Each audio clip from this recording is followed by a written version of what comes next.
அனைவருக்கும் அதிகமான வணக்கம். நான் விஜயன். இந்த வீடியோல டிஎன்பிஎஸ்சி குரூப் 1 எக்ஸாமுக்கு படிக்க வேண்டிய புக்ஸ் பத்தி தான் பார்க்க போறோம். என் கையில பாத்தீங்க அப்படின்னா குரூப் 1 பிரிலிம்ஸ்க்கு படிக்க வேண்டிய புக்ஸ் தான் நம்ம வச்சிருக்கோம். இது எஸ்சிஆர்டி பேஸ் பண்ணி நம்மளுடைய அதிகமான டீம்ல நம்ம ரெடி பண்ண புக்ஸ். ஏற்கனவே நிறைய பேர் வாங்கியிருப்பீங்க, உங்களுக்கு தெரியும். லாஸ்ட் டைமும் பர்ச்சேஸ் பண்ணிருப்பீங்க. குரூப் 2 குரூப் 4 இதெல்லாம் யூஸ் பண்ணிட்டு இருந்திருப்பீங்க. புதுசா படிக்கக்கூடிய நண்பர்கள் என்னென்ன புக்ஸ் எல்லாம் படிக்கலாம், இந்த எஸ்சிஆர்டி புக்ஸ்னா என்ன அப்படிங்கிற டீடைல்ஸ் இந்த வீடியோல வந்து கொடுக்குறேன். சரிங்களா? சரி, ஒவ்வொன்றா நான் வந்து உங்களுக்கு எக்ஸ்பிளைன் பண்றேன். சரியா? ஸோ மொத்தம் வந்து பார்த்தீங்க அப்படின்னா உங்களுக்கு 10 யூனிட் இருக்கு சிலபஸ்ல. இந்த 10 யூனிட்டுக்கு படிக்க வேண்டிய புத்தகங்கள் எதெல்லாம் ப்ரிலிம்ஸ்க்கு இந்த ஒரு 90 டேஸ்ல நம்ம வந்து ரெஃபர் பண்ணலாம் அப்படிங்கிறத வந்து கொடுத்துறேன். சரிங்களா? ஏற்கனவே ஒரு வீடியோ கொடுத்துருந்தேன். ஒரு டாப்பர் ஸ்டடி டிப்ஸ் பிளான் வந்து எப்படிலாம் ரெடி பண்ணணும், டெய்லி என்ன பண்ணணும், எவ்வளோ நேரம் வந்து படிக்கலாம் அப்படிங்கிற மாதிரி சில இன்ஸ்ட்ரக்ஷன்லாம் வந்து கொடுத்துருந்தேன். அதே மாதிரி அடுத்த வீடியோவில் உங்களுக்கு புக்ஸ் கொடுக்குறதா சொல்லியிருந்தேன், புக்ஸை பற்றி டீடைல்ஸ் கொடுக்குறதா சொல்லியிருந்தேன். ஸோ இந்த வீடியோவில் இந்த புக்ஸை பற்றி நம்ம டிஸ்கஸ் பண்ணலாம். முதல்ல எஸ்சிஆர்டி அப்படின்னா என்ன அப்படின்னா நம்முடைய சமச்சீர் கல்வி புத்தகங்கள் தான். தமிழ்நாடு சமச்சீர் பாட புத்தகங்கள் இருக்கு இல்லையா? ஸோ அந்த பாட புத்தகம் தான் நம்மளுடைய பள்ளி கல்வியில வந்து பாத்தீங்க அப்படின்னா ஸ்கூல் பசங்க என்னென்னலாம் படிக்கிறாங்க, 6ல இருந்து 12 வரைக்கும் படிக்கிறாங்க இல்லையா? அந்த புக்ல இருந்து நம்ம தொகுத்து ரெடி பண்ண புக்ஸ் தான் இது. இது நம்மளுடைய டிஎன்பிஎஸ்சி எக்ஸாமுக்கு பேஸ் பண்ணி நம்ம சிலபஸ் பேஸ் பண்ணி நம்ம ரெடி பண்ணிருக்கக்கூடிய புக்ஸ். சரிங்களா? ஒவ்வொன்றிலுமே என்னென்ன சிலபஸ் டாபிக் நம்ம எந்தெந்த லெசன்ஸ்லாம் படிக்கணுமோ அதை மட்டும் நம்ம எடுத்து இதில் தொகுத்துருப்போம். சரிங்களா? எல்லா லெசனையும் நம்ம வந்து படிக்க போகிறது கிடையாது. 6ல 12 வரைக்கும் நமக்கு சிலபஸ்னு ஒன்று கொடுத்துருக்காங்க. அதுதான் நமக்கு ரொம்ப ரொம்ப முக்கியம் இல்லையா? அந்த சிலபஸ் பேஸ் பண்ணி இந்த புக்ல நம்ம ரெடி பண்ணி கொடுத்துருக்கோம். சரிங்களா? இது உங்களுக்கு ஏற்கனவே தெரியும். ஏற்கனவே குரூப் 2க்கும் குரூப் 4க்கும் வாங்கிருந்தீங்க அப்படின்னா தாராளமா குரூப் 1 ப்ரிலிம்ஸ்க்கு அப்படியே கண்டினியூ பண்ணுங்க. சரிங்களா? தாராளமா இந்த புக்ஸை ரெஃபர் பண்ணி நீங்க படிக்கலாம். புக்ல இருந்து வரக்கூடிய கேள்விகளை 100% மிஸ் பண்ணாம நம்ம அடிக்க முடியும். ப்ரிலிம்ஸை பொறுத்த வரைக்கும் கிளியர் பண்றது. மெயின்ஸ்க்கு நம்ம அதுக்கப்புறம் நம்ம இன்ஃபார்ம் பண்றோம். வேற என்ன அடிஷனல் ரெஃபரன்ஸ் புக், ஃபர்ஸ்ட் வந்து ஒரு பிரைமரி சோர்ஸ் புக் நம்ம கிட்ட இருக்கணும். அப்புறம் எக்ஸ்ட்ரா வந்து ஒரு ரெஃபரன்ஸ் புக் நம்ம யூஸ் பண்ணிக்கலாம். ஃபார் எக்ஸாம்பிள் நம்ம பாலிட்டி அப்படின்னு எடுத்துக்கிறோம்னா ஸ்கூல் புக்ஸ் கொஞ்சம் ஈஸியா இருக்கும், நம்ம படிக்கிறது புரிஞ்சுக்கிற மாதிரி இருக்கும். தமிழ் மீடியம் படிக்கிறவங்களுக்கு எடுத்த உடனே லட்சுமிகாந்த் எடுத்து படிச்சோம் அப்படின்னா கன்வீனியன்ட் ஆயிருக்குமா அப்படின்னு கேட்டீங்கன்னா இருக்காது இல்லையா? ஸோ அதனால நம்ம ஸ்கூல் புக்ஸை தாராளமாக ரெஃபர் பண்ணலாம். ப்ரிலிம்ஸை கிளியர் பண்றதுக்கு போதுமானதாக இருக்கும். அடிஷனலாக வேணும்னா ஒரு ரெஃபரன்ஸ் புக், நான் சொல்ற மாதிரி ஒரு ரெஃபரன்ஸ் புக்ஸ் அந்த மாதிரி எடுத்துக்கோங்க. சரியா? இந்த ரெஃபரன்ஸ் புக் தான் உங்களுக்கு எக்ஸ்ட்ரா பாயிண்ட்ஸ், வெளியிருந்து வரக்கூடிய கேள்விகளை கவர் பண்றது யூஸ்ஃபுல்லா இருக்கும். மெயின்ஸ் பாயிண்ட் ஆஃப் வியூலையும் அடிஷனலா நீங்க வந்து படிக்கிறது யூஸ்ஃபுல்லா இருக்கும். சரி, நம்ம இந்த எஸ்சிஆர்டி புக்ல இப்போ என்னென்ன சப்ஜெக்ட்ஸ் எல்லாம் வந்து புக்ஸ் நம்ம வந்து கவர் பண்ண போறோம். நான் சொன்ன மாதிரி ஜெனரல் ஸ்டடீஸ் மட்டும் தான் இருக்கு. 10 யூனிட் இருக்கு. சரிங்களா? அந்த 10 யூனிட்டுக்கு என்ன படிக்கணும்? சயின்ஸ் இருக்கு, மேக்ஸ் இருக்கு, யூனிட் 8 இருக்கு, 9 இருக்கு, ஐஎன்எம்னா என்ன, ஹிஸ்டரினா என்ன, இந்த மாதிரி நிறைய சப்ஜெக்ட்ஸ் இருக்கு இல்லையா? நான் 1 by 1 வந்து உங்களுக்கு கொடுக்குறேன். சரியா? ஸோ முதல்ல வந்து பார்த்தீங்க அப்படின்னா சயின்ஸை பொறுத்த வரைக்கும் உங்களுக்கு இயற்பியல், அதே மாதிரி வேதியியல், அப்புறம் வந்து பார்த்தீங்க அப்படின்னா உயிரியல், இந்த மாதிரி 3 சப்ஜெக்ட்ஸாக வந்து நம்ம பிரித்து கொடுத்துருக்கோம். ஸோ இதுலேயே வந்து பார்த்தீங்க அப்படின்னா என்விரான்மெண்ட் இது எல்லாமே உயிரியலே வந்து உங்களுக்கு கவர் ஆயிரும். அதாவது சுற்றுச்சூழலியல் வந்து பார்த்தீங்க அப்படின்னா இதுலேயே வந்து வந்துடும். சரிங்களா? இது 6ல இருந்து 10 வரைக்கும் இருக்கக்கூடிய பள்ளி பாட புத்தகங்களில் ஒவ்வொரு டாபிக்கும் என்ன படிக்கணுமோ ஸோ அதை மட்டும் தான் நம்ம வந்து தொகுத்து கொடுத்துருப்போம். சரிங்களா? ஒவ்வொரு லெசன்லையும் இப்போ இண்டெக்ஸ்லேயே வந்து நம்ம எல்லாமே தெளிவாக குறிப்பிட்டிருப்போம். ஸோ பார்த்தீங்கன்னா தெரியும், ஒவ்வொரு தலைப்புகள் கீழே இந்த பாடங்களை படிக்கலாம் அப்படிங்கிற மாதிரி கொடுத்துருப்போம். சரியா? இது சயின்ஸை பொறுத்த வரைக்கும் 3 புத்தகங்கள் இருக்கும். நீங்கள் அறிவியல் எடுத்துக்கிட்டீங்க அப்படின்னா இயற்பியல், வேதியியல், உயிரியல் யூஸ் பண்ணிக்கலாம். ஸோ அடுத்து வந்து பார்த்தீங்க அப்படின்னா நம்ம சோசியல் சயின்ஸ்க்கு வந்தோம். சோசியல் சயின்ஸ் அப்படின்னு பார்க்கும்போது நமக்கு வரலாறு, இந்திய தேசிய இயக்கம் ரொம்ப முக்கியமான டாபிக். சரியா? ஸோ வரலாறுக்கு வந்து பார்த்தீங்க அப்படின்னா தனியாக ஒரு புத்தகம் 6ல இருந்து 12 வரைக்கும் இருக்கக்கூடிய பாடங்கள் எல்லாத்தையுமே தொகுத்து ஒரு புத்தகமாக வந்து கொடுத்துருப்பாங்க. சரிங்களா? எப்படி இருக்கும் புக்ஸ் அப்படின்னா ஏற்கனவே இண்டிவிஜுவலாக ஒவ்வொரு புக்ஸோட ரிவ்யூவும் நம்ம சேனலில் இருக்கும், பார்த்துக்கோங்க. ஓகே, ஒரு டாபிக் எடுத்துக்கிட்டோம் சிந்துவெளி நாகரிகம் அப்படின்னா அந்த பாடம் வந்து 6வதுல இருக்கும், 9வதுல இருக்கும், 11ஆம் வகுப்புல இருக்கு, இல்லை எத்திக்ஸ் புக்ல இருக்கு, வேற என்ன புக்லாம் இருக்கோ அந்த சோர்சஸ் எல்லாமே எடுத்து அதில் இருக்கக்கூடிய லெசன்ஸ் எடுத்து நம்ம இந்த ஒரு டாபிக் கீழே கொண்டு வந்திருக்கோம். அந்த மாதிரி தான் இந்த புக்ஸ் வந்து அரேஞ்ச் ஆயிருக்கும். அதே மாதிரி தான் டெல்லி சுல்தான்கள், குப்தர்கள் அப்படிங்கிறது எல்லாமே. சரியா? ஸோ இந்த ஒரு புக்ல நீங்க படிச்சாவே போதுமானது. நீங்க ப்ரிலிம்ஸ்க்கு தாராளமாக இதை யூஸ் பண்ணிக்கலாம். அதே மாதிரி இந்திய தேசிய இயக்கம், இந்திய தேசிய இயக்கம் பாத்தீங்க அப்படின்னா இதுவும் 6ல இருந்து 12 வரைக்கும் தான். அதாவது ஹிஸ்டரி லெசன் தனியா பிரிச்சுட்டோம். சரிங்களா? இந்திய தேசிய இயக்கத்துல வந்து உங்களுக்கு ஆங்கில அச்சுக்கு எதிரான தொடக்க கால கிளர்ச்சிகள்ல இருந்து இதுல நிறைய டாபிக் சிமிலரா இருக்கும். சிலபஸ் அனலைஸ் பண்ணவங்களுக்கு உங்களுக்கு தெரியும். இது படிக்கும் போதும் சரி, யூனிட் 8 படிக்கும் போதும் சரி, தமிழ்நாடு சம்பந்தமான நிறைய தகவல் படிப்பீங்க. யூனிட் 9 படிக்கும் போதும் சரி, தமிழ்நாடு சம்பந்தமான தகவல்கள் நிறையவே படிப்பீங்க. ஸோ இதுல அந்த முக்கியமான 6ல இருந்து 12 வரைக்கும் இருக்கக்கூடிய பாடங்கள் எல்லாமே வந்து பார்த்தீங்க அப்படின்னா இந்திய தேசிய இயக்கத்துக்கு என்ன வருமோ அது எல்லாமே கவர் பண்ணுறோம். சரிங்களா? ஸோ இது தமிழ் மீடியத்தில் இருக்குது, இங்கிலீஷ் மீடியத்தில் இப்போ நான் சொன்ன புக்ஸ் எல்லாமே அவைலபிளாக இருக்குது, நீங்கள் வாங்கிக்கலாம். அடுத்து இந்திய புவியியல், இதுவும் 6ல இருந்து 12 வரைக்கும் சமச்சீர் பாடப்புத்தகங்கள் அடிப்படையில் தயார் செய்யப்பட்டிருக்கு. அப்புறம் இந்திய ஆட்சியல், சரியா, இந்திய பொருளாதாரம் அப்படின்னு சொல்லிட்டு இருக்கு. சார் இந்த மொத்தம் இப்போ நான் உங்களுக்கு காமிச்சிருக்கிறது வந்து பார்த்தீங்கன்னா 11 புக்கு, சரியா. அதில் வந்து முக்கியமானது நம்மளுடைய யூனிட் 8, அதாவது தமிழ்நாட்டின் வரலாறு மரபு பண்பாடு அப்படிங்கிற ஒரு பாடம் இருக்கு இல்லையா, டாபிக் இருக்கு இல்லையா, 8வது யூனிட்டா இருக்கும். அதான் யூனிட் 8 அப்படின்னு சொல்றோம். ஸோ இதெல்லாம் என்னென்ன மென்ஷன் பண்றோம்னு பார்த்துக்கோங்க. இந்திய தேசிய இயக்கம்னா ஐஎன்எம் மென்ஷன் பண்றோமா? இப்போ ஐஎன்எம்னா இந்தியன் நேஷனல் மூவ்மெண்ட், ஷார்ட்டா நம்ம அடிக்கடி பயன்படுத்தும் அந்த வார்த்தையை புதுசாக படிக்கிறவங்க தெரியலாம் தெரிஞ்சுக்கோங்க. ஓகே, இது 2 தொகுதியா இருக்கும். ஸோ இதுல இருந்து மட்டுமே அதிகபட்சமான வினாக்கள் இடம்பெறும். இப்போ வரக்கூடிய எல்லா தேர்வுகள்லையுமே டிஎன்பிஎஸ்சியோட சிலபஸ் சேஞ்ச் பண்ணதுக்கு அப்புறம் யூனிட் 8 அப்படிங்கிறது ரொம்ப முக்கியமானதாக இருக்குது. தமிழ்நாடு சம்பந்தமான தகவல்கள், அது தமிழ்நாட்டினுடைய வரலாறாக இருக்கலாம், ஓகே, தமிழ்நாட்டில் இருக்கக்கூடிய அரசியல் இயக்கங்களை பற்றி கேட்கக்கூடிய கேள்விகளாக இருக்கலாம், சமூக சீர்திருத்த இயக்கங்கள் என்னென்ன வளர்ச்சிகள் செய்யப்பட்டிருக்கு அப்படிங்கிறத பற்றி அதிகமான கேள்விகள் இருக்கு. தமிழ்நாடு புவியியல் அமைப்புகள் இருந்து தமிழ்நாடு சார்ந்த தகவல்கள் நிறைய கேள்விகள் இடம்பெறும். அது ரொம்ப முக்கியம்.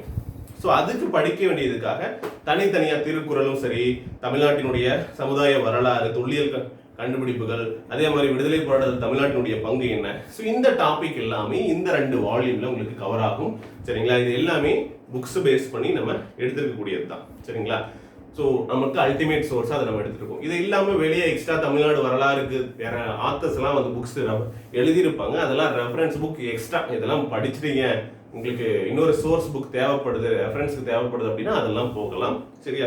பட் மெயின் ப்ரையாரிட்டி இதை நீங்க எப்போ இருக்கக்கூடிய டைம்ல அத்தனையும் நம்மளால வந்து கவர் பண்ண முடியுமா அப்படின்னா, ஏற்கனவே படிச்சிருந்தவங்க, படிச்சுட்டு வந்துட்டு இருக்கவங்க, ஓகே 1 இயரா பண்றவங்களுக்கு கன்வீனியன்டா இருக்கும். ஒரு 3 months தான் இருக்கு, இல்லை நான் இப்பதான் வந்து படிச்சுட்டு இருக்கேன் அப்படிங்கிறவங்களுக்கு ஃபர்ஸ்ட் இந்த சோர்ஸை கம்ப்ளீட் பண்றதுக்கு ட்ரை பண்ணுங்க.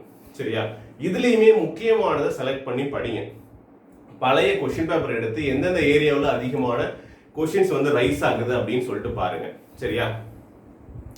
அதே மாதிரி அடுத்து யூனிட் 9 புக் இருக்கு, அதை நான் உங்களுக்கு காமிக்கிறேன்.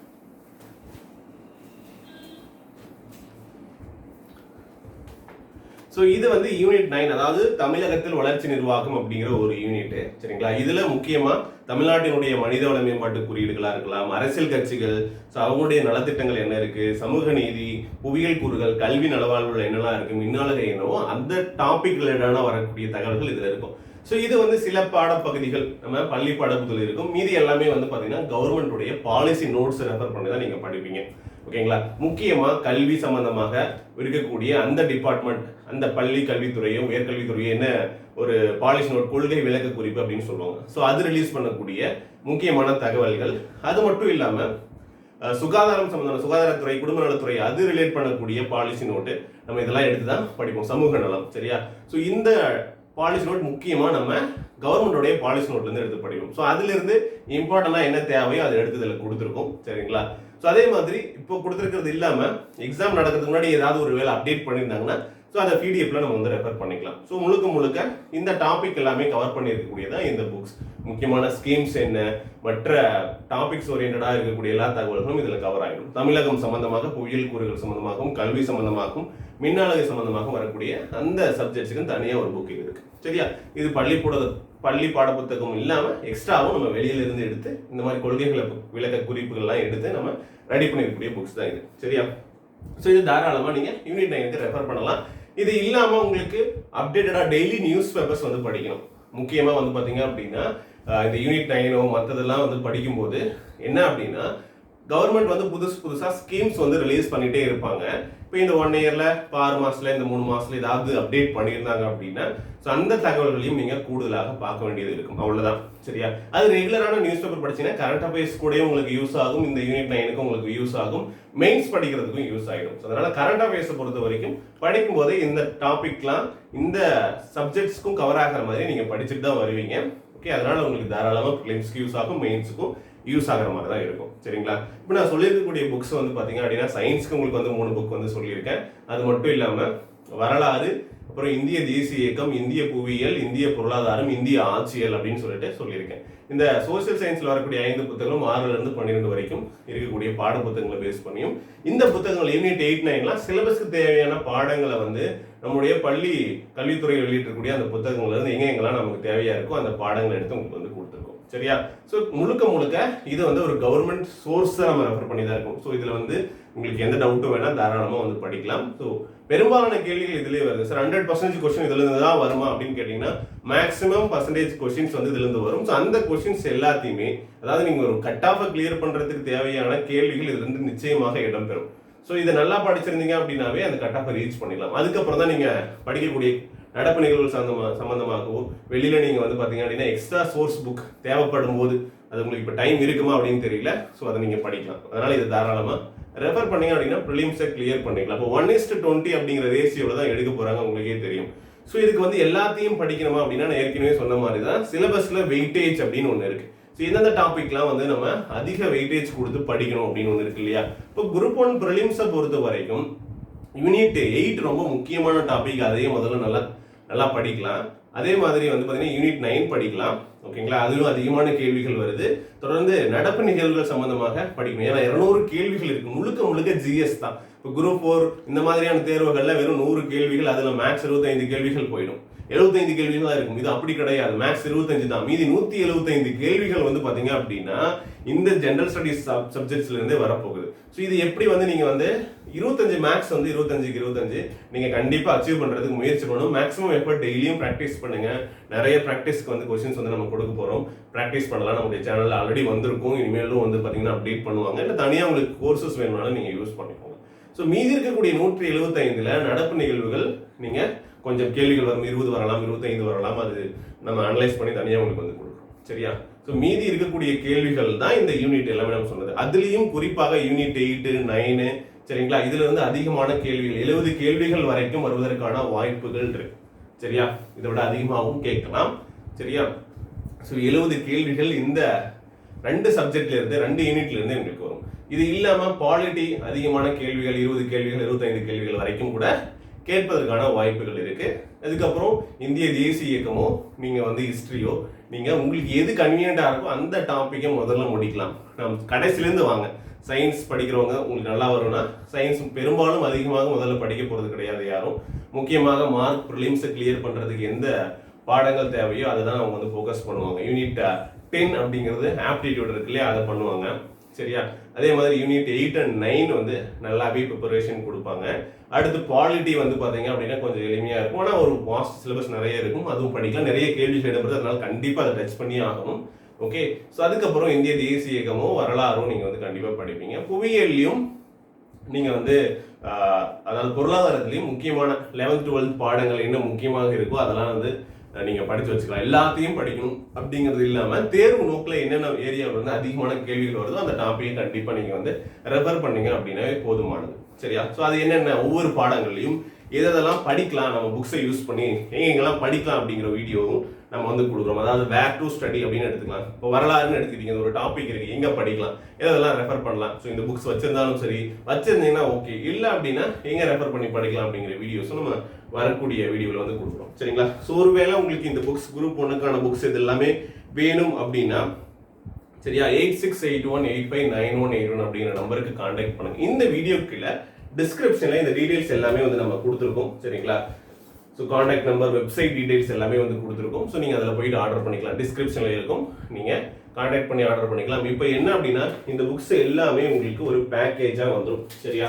ஸோ ஆர்டர் பண்ணீங்க அப்படின்னா இந்த மாதிரி ஒரு பேக்கேஜ் வந்து உங்களுக்கு கொடுத்துருவாங்க. உங்கள் வீட்டுக்கு ஒரு 2-3 டேஸ்க்குள்ள ஆர்டர் பண்ணீங்க அப்படின்னா டெலிவரி ஆகிடும். சரியா?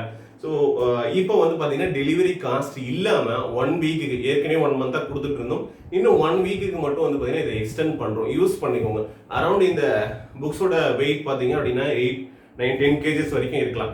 சரியா? ஸோ அந்த இதுக்கு வந்து பார்த்தீங்கன்னா டெலிவரி காஸ்ட் இல்லாமல் நம்ம வந்து பண்ணி கொடுத்துட்டு இருக்கோம். ஸோ இதை யூஸ் பண்ணிக்கோங்க. உங்களுக்கு தான் சேவ் ஆகும். நீங்க இன்வெஸ்ட் பண்றத புக்ஸுக்காக இன்வெஸ்ட் பண்ணுங்க. அதிகமா நீங்க வேற ஏதோ நீங்க ஆன்லைன் கிளாஸஸோ டெஸ்ட்டோ நீங்க வந்து இப்போ இனிஷியலா நீங்க ஜாயின் பண்ணி பண்றதை விட முதல்ல புக்ஸுக்கு இன்வெஸ்ட் பண்ணி புக்ஸை கையில் வச்சுக்கோங்க. அதான் ரொம்ப முக்கியம். பிடிஎஃப்லேயே பார்த்துக்கிறேன் அப்படின்னு இல்லாமல் புக்ஸை வச்சுட்டு அதில் படிங்க. அந்த ஒரு ஃபீல் உங்களுக்கு வந்து ரொம்பவே யூஸ்ஃபுல்லாக இருக்கும், நல்லாவும் படிக்க முடியும். உங்களுக்குன்னு ஒரு புக்ஸை வச்சுக்கோங்க, சரியா? ஓகே, இந்த புக்ஸை பற்றின ரிவ்யூ வேறு ஸ்டூடெண்ட்ஸ்லாம் கொடுத்துருப்பாங்க, நீங்கள் யூடியூப்லேயும் செக் பண்ணலாம், இல்லை நம்மளுடைய பேஜஸ்லேயும் போய் பாருங்கள். ஓகே, பார்த்துட்டு உங்களுக்கு ஓகே அப்படின்னா கூட நீங்கள் வாங்கிக்கலாம். ஸோ இப்போ வந்து ஒரு 1 வீக்குக்கு வந்து ஆர்டர் பண்ணுறவங்களுக்கு டெலிவரி ஃப்ரீயாக இருக்கும். ஸோ இந்த புக்ஸ் டீடைல்ஸ், ப்ரைஸ் எல்லாமே வந்து டிஸ்கிரிப்ஷனில் கொடுக்குறோம். செக் பண்ணுங்கள். ஆர்டர் பண்ணணும்னா வாட்ஸ்அப் நம்பருக்கும் கான்டாக்ட் பண்ணுங்கள், இல்லை வெப்சைட்டில் கூட நீங்கள் ஆர்டர் பண்ணிக்கலாம். ப்ரொஃபஷனல் கொரியர் இல்லை வந்து போஸ்ட்டில் வந்து உங்களுக்கு அனுப்பிச்சிருவாங்க. ஒரு 2-3 டேஸில் வந்து உங்களுக்கு கை கிடைச்சிடும். ஓகேங்களா? ஸோ வேறு ஏதாவது டவுட் இருந்தால் கமெண்ட் பண்ணுங்கள். Okay, thank you.